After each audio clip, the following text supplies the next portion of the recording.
Сәлем, сіздермен мен Айғаным. Бүгін біз орташа температура есептеуді қарастырамыз. Бұл тәсіл орташа тәуліктік, айлық, жылдық температура есептеуге қолайлы. Есебіміз орташа тәуліктік температура есептеуге арналған. Мысалы, 7 сәуірде сағат таңғы 7-те температура көрсеткіші -6 болса, түскі сағат 2-де 15 градус, кешкі сағат 7-де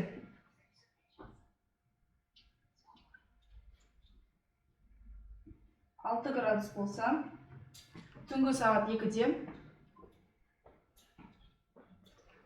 -7 градус құраса, орташа тәулік температурасы былай есептеледі.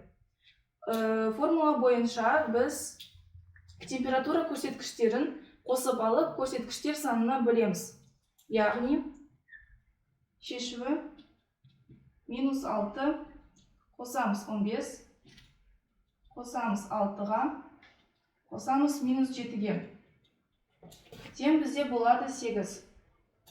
Екінші амал, 8-ді бөлеміз көрсеткіштер санына. Көрсеткіштер саны бізде 4. Тең болады 2. Жауабы бізде болады 2 градус. Осылай жауабымыз орташа температура 2 градусқа тең болады.